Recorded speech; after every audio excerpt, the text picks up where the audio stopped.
예수님께서는 갈릴리 1차 사역을 마치시고 유대인의 명절이 되어서 예루살렘에 오르셨습니다. 어떠한 명절인지 알 수는 없습니다만 유대인들이 명절이 되어 예루살렘에 오를 때는 3대 명절 중에 하나일 때였습니다. 그것은 유월절, 오순절, 장막절, 그 중에 하나인 절기였던 것으로 우리는 알 수 있습니다. 이 명절이 되어 예루살렘에 오르신 예수님께서는 예루살렘 앞 양문 곁 베데스다를 방문하셨습니다. 그런데 오늘 본문의 배경이 되는 이 베데스다에 대한 설명이 다소 자세하게 설명되어 있습니다. 본문 요한복음 5장 2절입니다.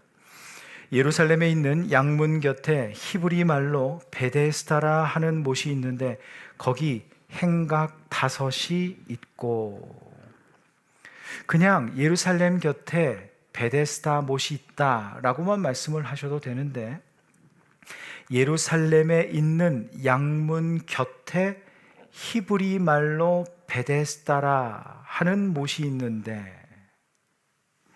행각 5이 있다.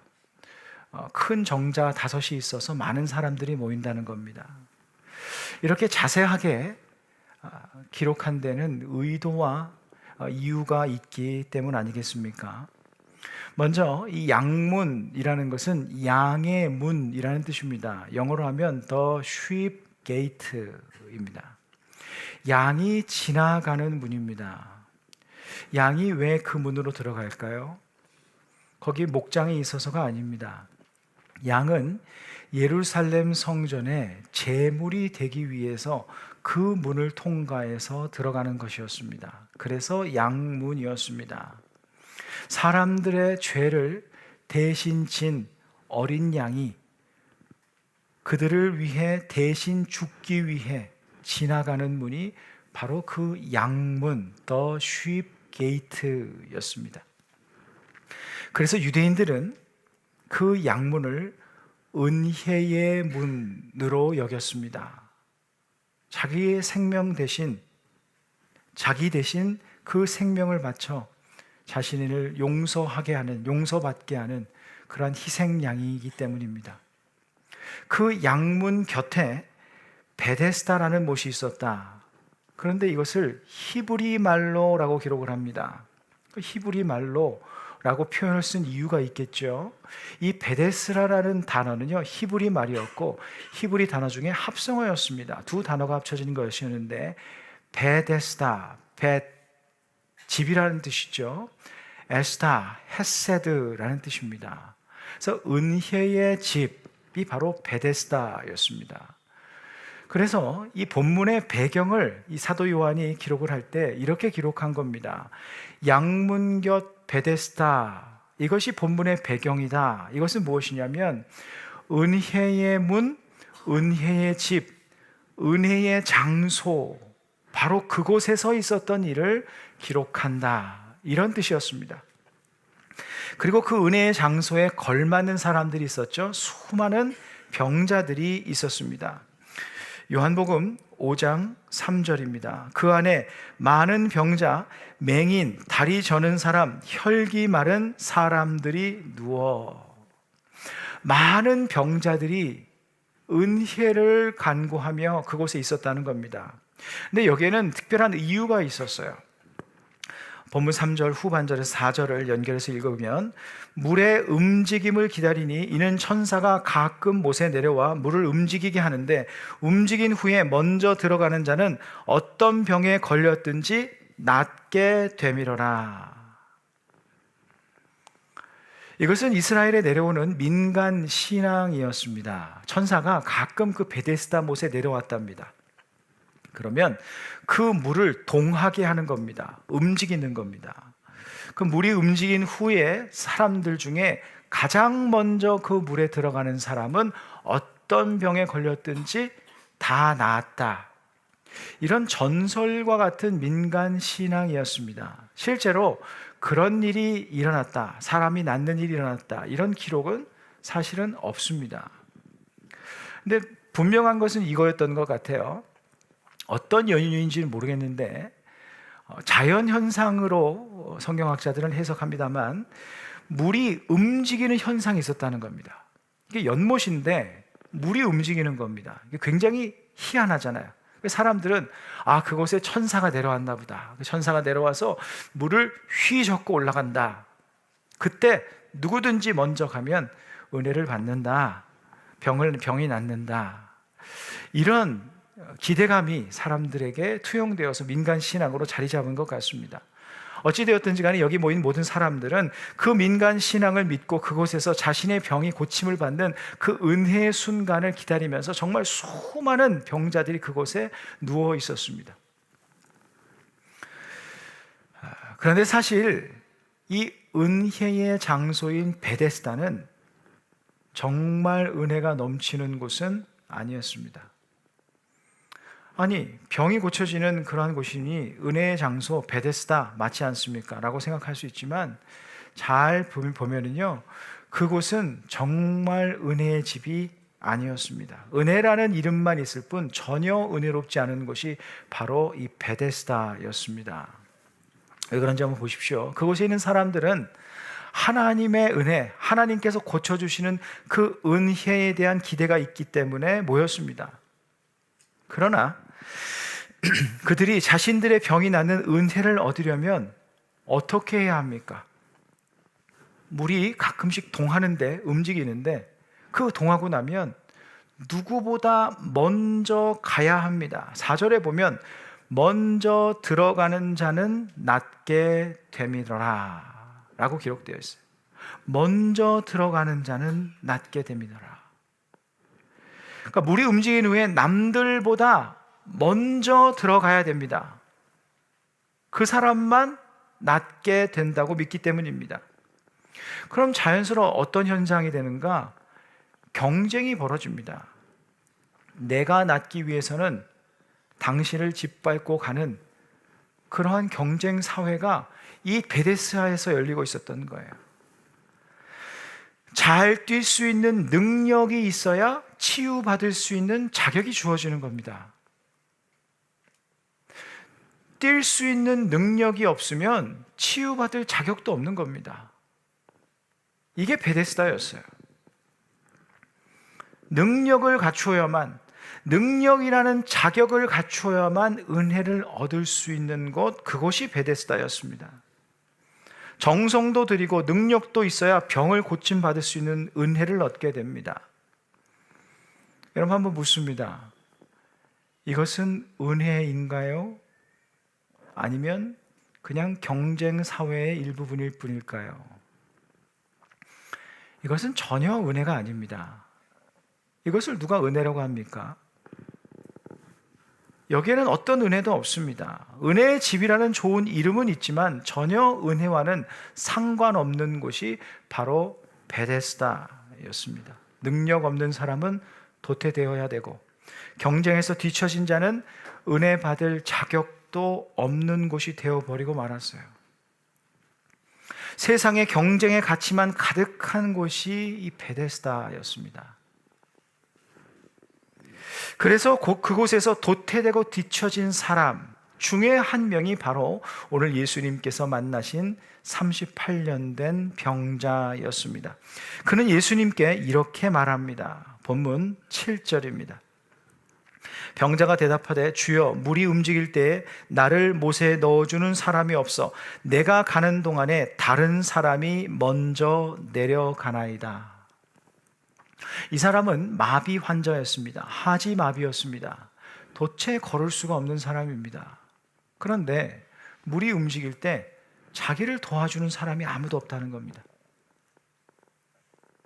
자기만 낫겠다고 자기보다 늦게 온 사람들이 새치기 하기도 하고 자기를 짓밟고 가는 겁니다. 은혜의 집 베데스다에 있었지만 그곳은 은혜로운 곳이 아닌 세상에 팽배한 경쟁주의, 이기주의가 가득한 곳, 그곳이 베데스다의 실체였어요. 유대인이었던 이 병자는 하나님께 기도하지 않았겠습니까? 하나님 내게 은혜를 내려주십시오. 나를 좀 고쳐주십시오. 그런데 보십시오. 이 사람의 처지를 보십시오. 이 사람은 병자였기에 당시 유대교법에 의하면 이 사람은 예루살렘 성전에 들어갈 수가 없었습니다. 예루살렘 성전은 은혜의 상징이었어요. 그런데 그 은혜의 상징이었던 그 예루살렘 성전에 발도 들이지 못합니다. 하나님의 은혜로부터 1차적으로 공식적으로 배제된 사람이었어요. 그 사람이 그 다음으로 찾았던 곳이 이 베데스다였습니다. 은혜의 집, 은혜의 문, 이곳에서 하나님의 은혜를 누리리라. 그런데 그곳에서 소외됩니다. 배척됩니다. 뒤처집니다. 은혜의 문 양문 곁 은혜의 집 베데스다에서 하나님의 은혜를 구했지만 그곳에서도 은혜로부터 배제됩니다. 은혜 안에 산다고 믿었지만 은혜 밖에 사는 사람이 되어버린 겁니다. 은혜 집에 있지만 은혜 밖에 밀려난 아주 아이러니한 상황입니다. 은혜가 정말 필요한 사람에게 은혜가 주어지지 않는 삶을 살고 있었습니다. 네, 여러분, 이것이 오늘날 많은 크리스찬들의 모습이라는 것을 여러분 아십니까? 우리는 친히 하나님의 어린 양이 되셔서 양문을 통과하신 십자가 지신 예수님의 은혜로 하나님의 자녀가 된 사람들입니다. 그리고 우리는 누구나 베데스다에서 삽니다. 양문 곁 베데스다, 십자가 앞 은혜의 삶의 자리에서 살아갑니다. 우리가 살아가는 모든 자리는 하나님께서 예비하신 은혜의 삶의 터전입니다. 십자가의 은혜로 구원받은 하나님의 자녀들이 있는 곳, 하나님께서 함께 하시는 은혜의 삶입니다. 은혜의 바운더리를 벗어나지 않습니다. 그런데 정작 이 땅에서 우리의 삶의 모습은 은혜 밖에 있는 것과 같은 상황을 맞을 때가 참 많습니다. 하나님의 은혜 안에 산다고 믿는데 내 삶의 현실은 은혜 밖에 있는 것 같습니다. 하나님의 은혜를 입지 못한 것 같고 은혜로부터 배제된 듯한 삶의 모습이 될 때가 많습니다. 이 38년 된 병자의 모습처럼 말이죠. 물리적으로는 어떻게 이 사람과 우리를 비교할 수 있겠냐마는 정도의 차이가 있고 내용의 차이만 있을 뿐 우리는 이 38년 된 병자의 모습과 같이 될 때가 너무나 많습니다. 먼저 이 38년이라는 기간을 보십시오. 긴 기간입니다. 38년 동안 이 사람이 다 한 것은 아니겠지만 상당히 긴 시간 동안 얼마나 많은 노력을 했겠습니까? 얼마나 많은 애를 썼겠습니까? 얼마나 많은 수단을 강구했겠습니까? 얼마나 많이 기도했겠으며 얼마나 많이 하나님의 은혜의 때를 오랫동안 기다렸겠습니까? 우리 삶에도 적지 않은 시간 동안 공들이고 내가 애쓰고 노력하며 기도하고 눈물 뿌려 기다렸던 일들이 있습니다. 나의 시간과 에너지를 들여서 이루고자 했던 일들이 있을 것입니다. 그러나 그 일들이 내가 원하고 뜻하는 바를 따라 이루어지지 않을 때가 있습니다. 아니, 사실은 많습니다. 하나님의 은혜 안에 살면서 내가 하나님의 은혜의 주인공이 되기를 바랬지만 경쟁 사회에서 다른 사람이 그 은혜의 주인공이 된 듯한 상황, 38년 된 병자의 상황과 같지 않습니까? 이 베데스다 못은 기회의 땅이었습니다. 자신의 삶을 역전시킬 수 있는, 자신이 꿈꾸던 그 삶을 살 수 있는, 자신이 뜻한 바를 이룰 수 있는 그런 곳이었습니다. 그러나 그 기회의 땅이 아쉬움의 땅이 되어버렸어요. 실망과 좌절의 땅이 되고 말았습니다. 우리에게도 기회의 땅, 기대의 땅, 희망의 땅과 같은 삶의 자리가 있었습니다. 어떤 사람에게는 이 미국 땅이, 이 미국이라는 나라에서의 삶이 그러한 기회와 기회의 땅일 기대의 땅일 수 있습니다. 어떤 사람에게는 내가 그토록 행복하기를 바라는 내 가정이 기회의 땅인 사람도 있습니다. 어떤 사람에게는 직장, 어떤 사람에게는 학교, 어떤 사람은 다른 사람과의 좋은 만남이 베데스다 못이 될 수 있습니다. 그러나 그 베데스다 못과 같은 장소에서 우리는 은혜의 사건을 만나기보다 상처를 받을 때가 많지 않습니까? 실망할 때가 참 많습니다. 가정에서 상처받고 학업이 원하는 대로 되지 않아서 실망하고, 또는 내 신분 문제가 잘 해결되지 않아서 좌절하게 되는 사람들 너무나 많습니다. 내가 기회라고 생각했던 것이 오히려 나를 낙심하게 합니다. 정도의 차이만 있을 뿐 38년 된 병자의 모습과 같은 상황입니다. 38년 된 병자처럼 누구보다 열심히 기도하며 노력해도 내게 돌아오는 것은 실망과 원망과 절망의 상황뿐일 때, 우리는 나만 도태된 것 같고 나만 은혜 밖에 있는 것 같은 패배감에 사로잡힐 수 있습니다. 자존심 상하고 자존감이 바닥을 칠 수 있습니다.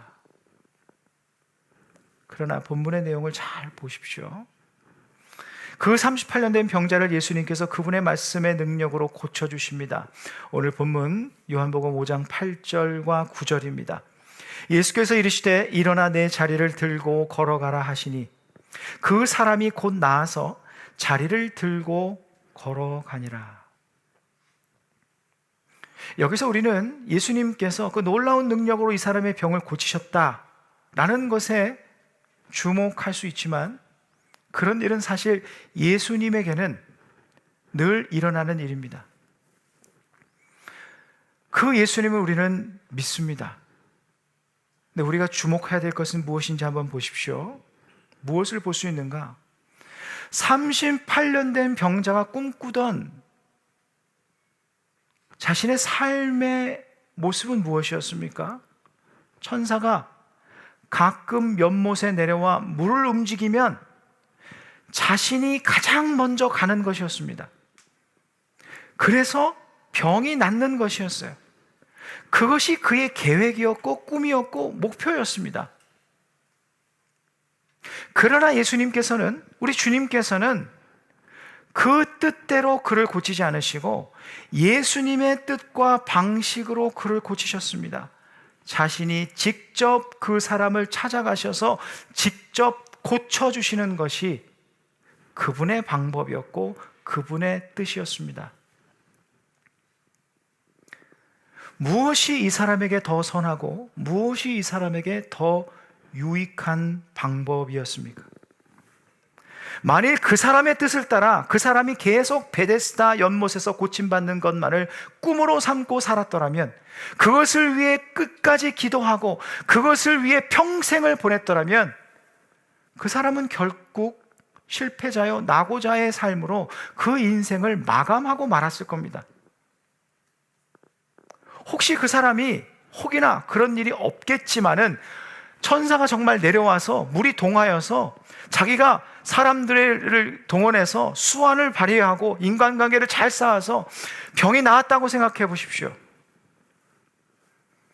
예수님이 다가올 때 예수님이 필요하다고 그 사람이 말했겠습니까? 예수님의 은혜가 필요한 사람이 되었겠습니까?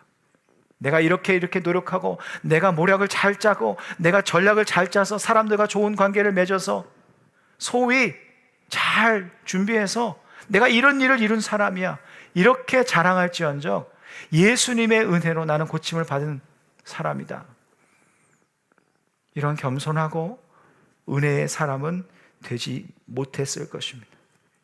자신의 교만의 그늘 아래 갇혀서 평생을 살았을 거예요.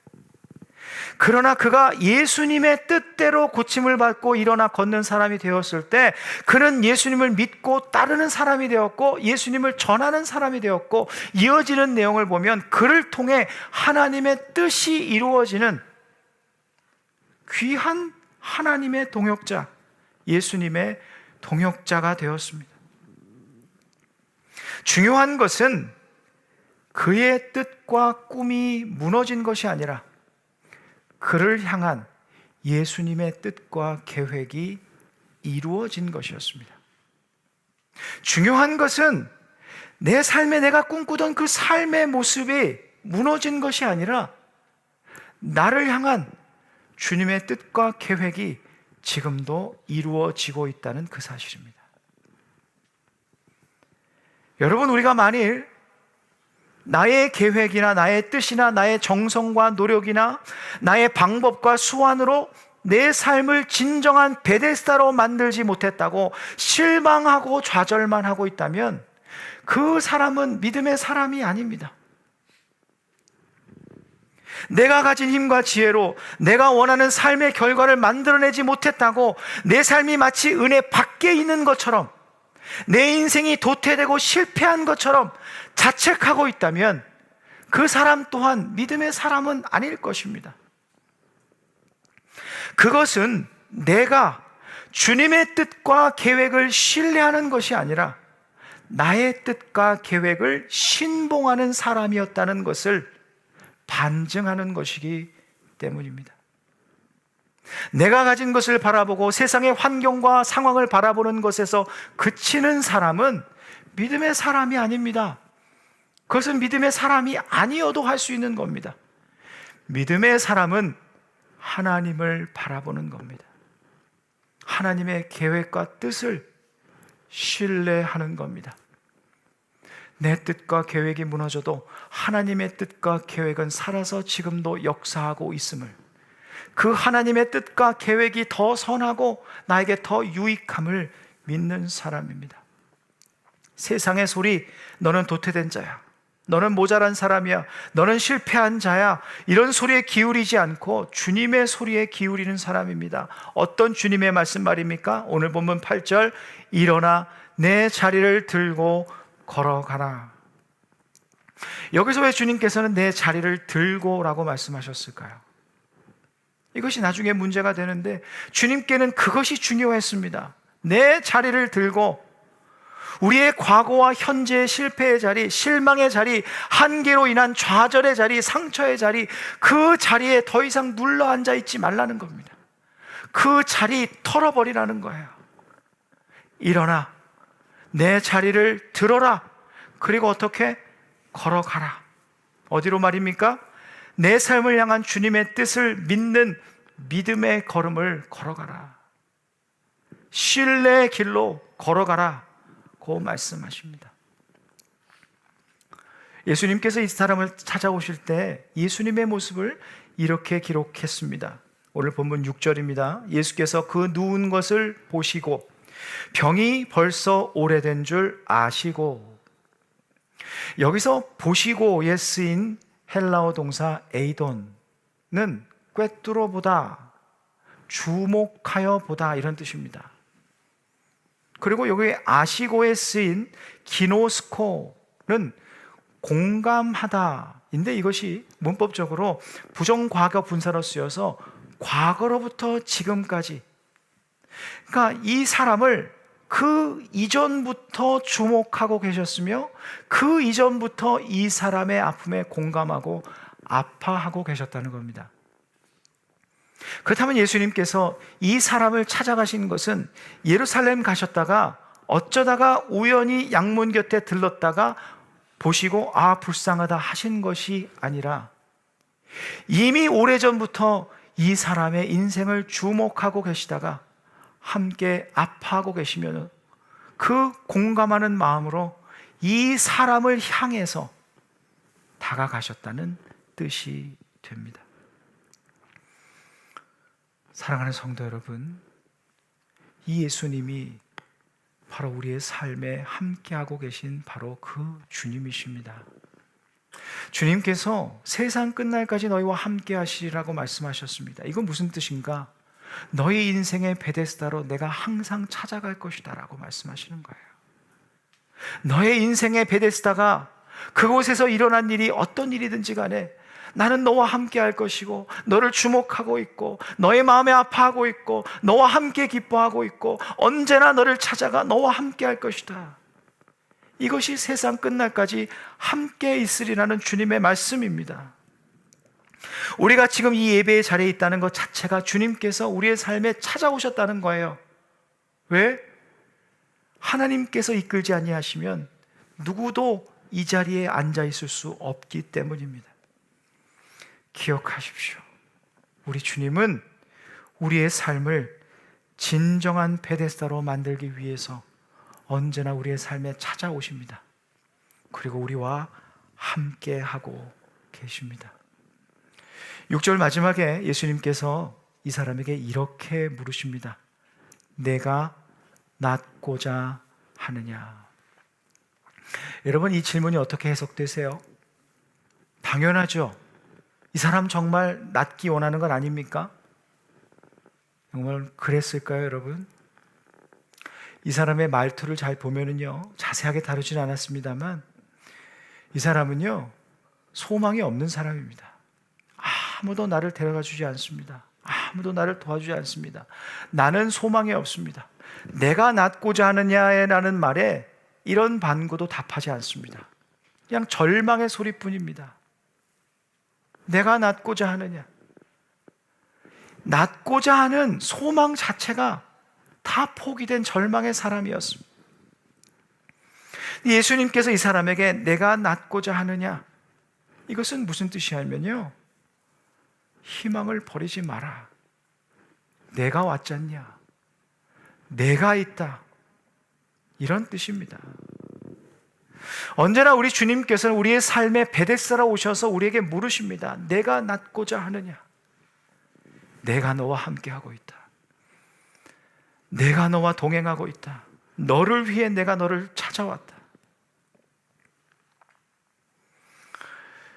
아우슈비츠 수용소에서 살아남은 심리학자 빅터 프랭클은 이렇게 말을 했습니다. 인생에서 정말 중요한 것은 우리가 삶에 무엇을 기대하느냐가 아니라 삶이 우리에게 무엇을 기대하고 있느냐를 깨닫는 것이다. 우리가 삶에 무엇을 기대하느냐가 아니라 우리의 삶이 우리에게 무엇을 하고 있느냐를 깨닫는 것이다. 이게 얼마나 중요한 말입니까? 나의 인생에 대한 기대가 무너졌다고 우리의 인생이 끝난 것이 아니라는 겁니다. 우리의 인생은 끊임없이 나를 기대하고 있다는 거야. 내가 어떤 선택을 할 것인지, 내가 어떤 새로운 발걸음을 갈 것인지. 신앙적으로 해석하면 우리의 소중한 인생은 내가 지금 이 자리에서 어떤 믿음의 선택을 할 것인지 우리를 기대하고 있다는 거예요. 믿음의 사람은요, 기대가 무너진 그곳에서 새로운 기대를 만들어가는 사람입니다. 38년 된 병자는 누군가의 도움이 있기만을, 자기의 노력이 좋은 결과를 가져오기만을 기다리는 기대의 삶을 살았지만 예수님은 그를 향한 계획을 가지고 오셨습니다. 그 계획과 뜻을 믿고 이제 그 자리를 들고 걸어가십시오. 그 믿음의 발걸음이 우리의 삶에 새로운 기대를 이루는 일이 될 것입니다. 크리스찬의 삶의 방식은요, 주님께서 찾아오셔서 나를 일으키시고 주님과 함께 이끄시는 방식대로 따라가는 것입니다. 근데 여러분, 주님께서 우리를 이끄시는 방식이요, 때로 이 경쟁 사회에서 이기게 하는 방식도 있지만 때로 지는 방식도 있습니다. 그러나 크리스찬은요, 그 경쟁 사회에서 이기든 지든 언제나 이기는 사람이 될 수밖에 없습니다. 왜냐하면 우리를 향한 주님의 선하고 아름다운 뜻이 언제나 승리할 것이기 때문입니다. 세상의 시선이 때로 우리를 낙오자처럼, 실패자처럼, 또는 내 안에 나를 자책하는 그런 음성이 들린다고 해서 우리가 진짜 낙오자여 실패자가 아닙니다. 주님의 시선이 임한 곳에 있던 38년 된 병자는 낙오자도 실패자도 아니었습니다. 그 손가락질하고 낙인 찍었던 사람들 앞에서 보란듯이 일어나 당당하게 걸어간 믿음의 사람이 되었습니다. 우리는 상황 보고 현실 보고 용기 얻어서 걸어가는 사람들이 아니지 않습니까? 예수님의 말씀에 힘을 얻어서 걷는 사람들입니다. 일어나 자리를 들고 걸어가십시오. 제 말이 아닙니다. 우리 주님의, 우리 모두를 향한 말씀입니다. 우리의 상황이 지금 어떠하든 앞으로 어떠하든 내 삶이 치열한 삶의 상황 속에서 뒤처지는 것 같고 때로 참 마음이 어렵고 힘들어도 나를 보시고 아시며 나를 찾아오셔서 함께하고 계신 주님께 시선을 두시며 살아가십시오. 그리고 어떤 삶의 순간이라도 일어나 자리를 들고 걸어가십시오. 그 사람이 믿음의 사람입니다. 그 믿음의 경주를 완주하는 우리 모두가 되기를 간절히 소망합니다.